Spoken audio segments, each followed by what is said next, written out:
Então, beleza, vamos dar prosseguimento à correção dos exercícios do capítulo de desenvolvimento, subdesenvolvimento e desigualdades internacionais, tá? Vamos falar aqui, ó. Questão número 6. Vamos iniciar por essa. O gráfico a seguir apresenta informações sobre a evolução do uso da internet no mundo. No início, na primeira parte, né, da teoria do capítulo que nós vimos, eu apresentei para vocês uma série de mapas, uma série de informações, tabelas, dados, né, para a gente fazer uma leitura do mundo atual, tá bom? E dentro dessa leitura, o que a gente pode perceber? A grande contradição. Entre elas, essa grande discrepância entre os países, obviamente que a gente não consegue estudar em particular todos os países do mundo, né, todos os estados do mundo. Então a gente divide assim alguns grandes grupos, estudando algumas particularidades. Então a gente divide entre o grupo dos países, né, subdesenvolvidos, os países desenvolvidos, estuda alguns casos em separado, dá um destaque também nessa inserção brasileira. E nós vimos que uma das grandes discrepâncias no mundo atual, esse grande abismo, né, que separa um pequeno número de países e um grande número de países, é justamente o domínio de tecnologia, o domínio, né, de capitais financeiros, e, consequentemente, isso justifica a questão do contexto do capitalismo que nós vivemos, chamado de capitalismo informacional, né? A internet, então, ela perpassa e ela deixa claro vários aspectos. Quando a gente fala, por exemplo, sobre difusão de informações, de fluxos, né, materiais e imateriais, a gente pensa na internet, aí você fala, Rômulo, como assim? Fluxos imateriais eu até entendo, né, trocas de informações, de dados, né? Agora, fluxos materiais com relação à internet, não estou entendendo isso. Como que eu vou passar uma mercadoria por um cabo de fibra ótica ou por uma rede Wi-Fi? Na verdade, a gente pode perceber que cresce muito o consumo, né, feito através da internet, as compras feitas através da internet, sem levar em consideração que a gente vive numa lógica produtiva já impactada pela quarta revolução industrial, a chamada, né, a revolução nanotecnológica, né, a fábrica 4.0, onde uma das características é justamente essa, né, máquinas conectadas via internet, certo? É a chamada internet das coisas. Ou seja, na sua casa você já começa a perceber em determinados aspectos isso. Como assim?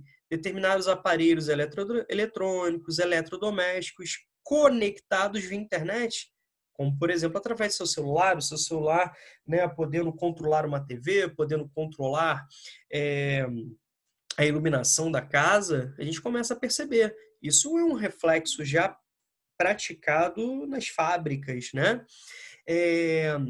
A questão das entregas e principalmente a conexão entre as grandes indústrias, tá bom?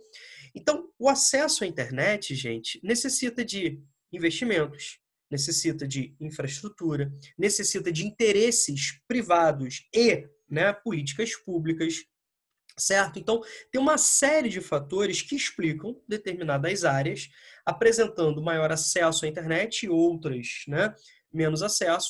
A gente pode, para a gente não ficar analisando de uma forma muito artificial, a gente pode pegar para a nossa realidade. Peguem, por exemplo, né, o município de Friburgo. Reparem como existem bairros que são atendidos, bairros que não são atendidos, bairros que apresentam infraestrutura de internet, bairros que não apresentam. Reparem nesse contexto de pandemia, certo? Os alunos, né, com determinado aporte econômico têm acesso a essas aulas remotas, a grande maioria não tem acesso. Então, assim, se a gente pegar para o nosso micro, se a gente pegar para a nossa realidade, isso fica um pouco mais mastigável, um pouco mais entendível. Agora, eu queria que vocês jogassem, por favor, para a questão mundial. Da mesma forma que a internet avança, trazendo coisas boas e coisas ruins também, obviamente, mas a gente não pode esquecer nunca que a internet, ela de certa forma, ela não veio para trazer, né, melhores condições de vida. Esse não é o objetivo. Infelizmente, a difusão da internet tem objetivos políticos, objetivos econômicos, objetivos militares. Obviamente, nós temos muita coisa boa, né, trazidos pela internet. Mas o que eu quero chegar para vocês é o abismo, né? Repare nesse mapa. Olhe, por exemplo, os países desenvolvidos. Olha a relação, a cada 100 habitantes, a relação que nós temos, em média, nos países desenvolvidos. Isso levando em consideração esse período aqui, ó, que já foi alterado, né? Esse período de 10 anos, de 97 até 2007. Agora, olhe, por exemplo, os países em desenvolvimento. Eles são muito abaixo, né, da média global. Estão percebendo? Só um detalhe aqui para a gente poder discutir. Qual é o continente que apresenta o maior crescimento percentual? Repararam que eu falei de crescimento percentual, tá? A gente já discutiu isso, né? As pegadinhas de prova, quando exigem dados quantitativos, né, valores absolutos, e quando exige interpretações e análise de dados percentuais, dados relativos. Eu perguntei o maior crescimento em termos relativos, qual é o continente com o maior crescimento em termos relativos, por exemplo, de celulares, que mais cresce o mercado de celulares em termos percentuais. Qual é o continente? Alguém poderia me ajudar? Ásia. África. Maior crescimento em termos percentuais, como estava e como está ficando. Como que a gente pode entender? Uma realidade muito restrita. Então, o crescimento, né, que acontece na África chama muita atenção em termos percentuais, porque era uma realidade muito restrita, né? Certo? Então, cresce bastante. Então, por exemplo, só para assim, para ficar claro o que eu quero dizer, uma criancinha que está lá com seus 5 anos, né, e um jovem com seus 17. Qual é que cresce mais percentualmente em termos de tamanho? Percentualmente, ou seja, como estava e como ficou, né, no determinado intervalo de tempo. É justamente a criancinha. Deu para entender um ritmo de crescimento mais acelerado em termos percentuais. Ficou claro o que eu quero dizer? Ficou claro, gente? Então isso, né? Vamos entender o silêncio como um tudo bem. Isso não significa que as contradições estejam sendo apagadas, tá? Aí tá aqui, ó. A partir de 2 exemplos, explique. Então, ó. Como? Oi? A gente tinha feito joinha com a mão porque a gente achou que você estava vendo a gente. Ah, então, poxa, obrigado por falar. Deixa eu falar assim, quando eu estou reproduzindo a minha tela, eu não consigo fazer essa visualização, só se eu fugir aqui da minha tela. Que até mesmo para vocês não aparecerem o rostinho de vocês aqui, eu tiro na hora da gravação. Entendeu a justificativa? Entendi. Aí eu agradeço aí. Obrigado, tá? Pela interação. Obrigado mesmo. Não. Então aqui, ó, a partir de 2 exemplos, verbo de comando qual é? Explicar como a internet interfere no cotidiano de bilhões de pessoas. Sabe o que eu vou falar para vocês? É a realidade de vocês, né? Peguem, por exemplo, no São João Batista. Vocês pagam o colégio, vocês pagam a prestação de serviços. Vocês repararam que determinados serviços ofertados, eu não estou falando desse período de pandemia e de distanciamento social de aula remota, não. Tá bom? Eu estou falando de uma realidade, né, dentro de uma normalidade. Uma parte importante daquilo que o São João Batista oferece a vocês só é possível através da internet. Vocês concordam? Como, por exemplo, vocês terem acesso. Acabou de fazer a prova, vocês têm acesso ao gabarito, ao comentário. Você tem acesso, né, a uma área restrita, né, com materiais de estudo. Estão percebendo? Certo? Cara, alimentação é importante. Olha só, a quantidade de produtos, né, que você compra, inclusive para, né, para ser entregue, né, a curto espaço de tempo, ou seja, produtos perecíveis. Certo? Olha a compra, por exemplo, via internet de farmácia, de mercados. Eu tenho certeza que muitos de vocês, a primeira coisa que faz quando acorda é olhar o celular para ver se chegou algum recado, alguma informação importante, alguma mensagem de algum colega. Olha a interação entre vocês, certo? Como você tem acesso a um determinado tipo de acontecimento, você tem acesso a esse conhecimento, primeiramente, por mídias sociais, pela internet, pela utilização do celular ou por uma reportagem na TV? Por onde que você sabe primeiro esse acontecimento hoje em dia? Só para a gente refletir um pouco, tá? Certo? Então, como a gente falou aqui, a internet interfere no cotidiano de bilhões de pessoas. Beleza. A questão, ela dá um leque de opções. Você pode falar, inclusive, de aspectos no seu dia a dia, na sua realidade. E, obviamente, isso vai trazer diferenças, né, entre as pessoas. Mas outro ponto que eu queria chamar a atenção, como a questão também deixa muito aberta, a internet pode interferir também de forma negativa, não somente de forma positiva. Olha, por exemplo, os crimes, né, virtuais. Olha, por exemplo, né, o vício, que um desequilíbrio em termos de uso que pode ser, né, que pode ser trazido para o seu dia a dia. Deu para entender? Certo? Por exemplo, eu enquanto trabalhador, cara, o tempo todo eu fico recebendo mensagens, informações por parte dos patrões, por parte dos coordenadores. Deu para entender? Inclusive em horários, não estou nem me referindo ao São João Batista, que eu não trabalho somente no São João Batista. É uma coisa ruim. Estão entendendo? Então, a questão poderia colocar para vocês coisas boas e coisas ruins. Vocês, por exemplo, estão sendo monitorados. A gente sabe exatamente o tempo de acesso na plataforma, quem que acessou o quê, quem que viu o quê, até onde que viu, né? No canal do YouTube me dá todas as dicas, quem acessou, quem abriu, quem não abriu, quem fez. Cara, isso não é uma coisa muito boa, né? Esse controle. Tudo bem? Então aqui, ó, uma resposta muito aberta. Gente, alguma dúvida?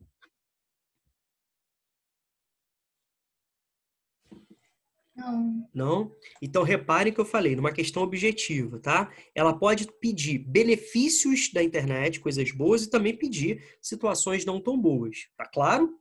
Tá bom? Podem pedir fatores negativos. Aqui, ó, não tá deixando, tá deixando em aberto. Só quer que você saiba o seguinte aqui, o que que interfere no cotidiano de bilhões de pessoas? Tá bom? Beleza?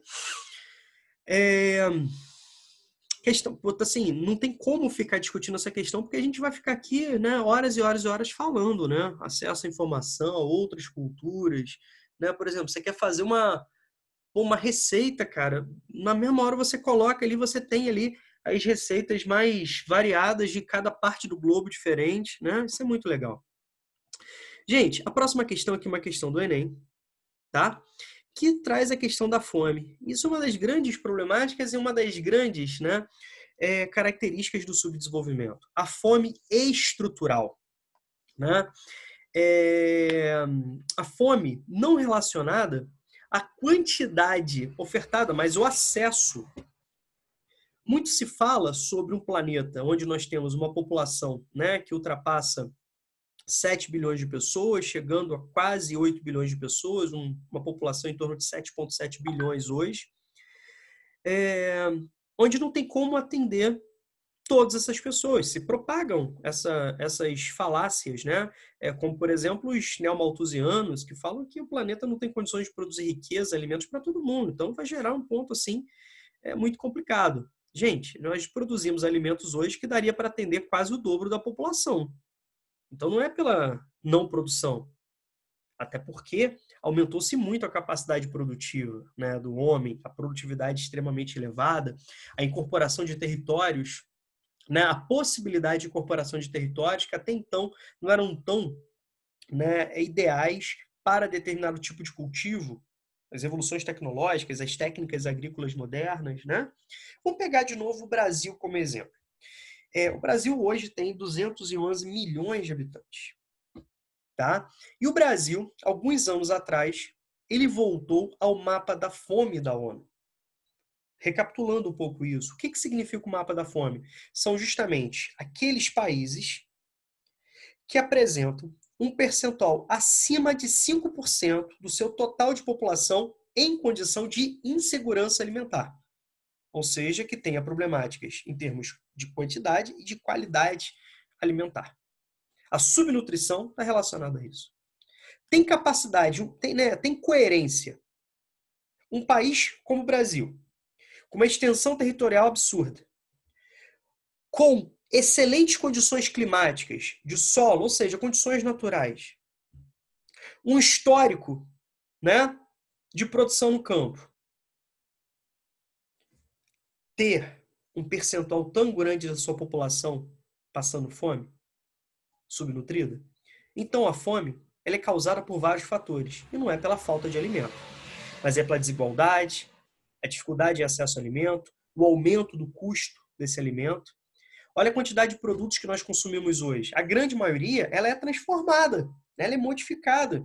A gente não consome o produto in natura. E tudo isso vai agregando valor e, consequentemente, né, o preço final. Isso restringe ainda mais o acesso a determinado tipo de alimento. A gente poderia falar de vários fatores aqui, né? Mas vamos voltar aqui para a questão para a gente entender qual é o olhar que a gente precisa dar para esse entendimento. A fome não é um problema técnico, pois ela não se deve à falta de alimentos. Isso porque a fome convive hoje com as condições materiais para resolvê-la, as condições tecnológicas. Gente, se os Estados Unidos direcionassem uma parte daquilo que eles gastam em termos bélicos, sobretudo em política externa militar, ninguém passava fome e ninguém passava sede no mundo. Cara, isso é muito forte, né? Isso assim, eu acho que grita muito, né? O texto demonstra que o problema alimentar apresentado tem uma dimensão política, porque está associado... O que vocês marcaram de gabarito, gente?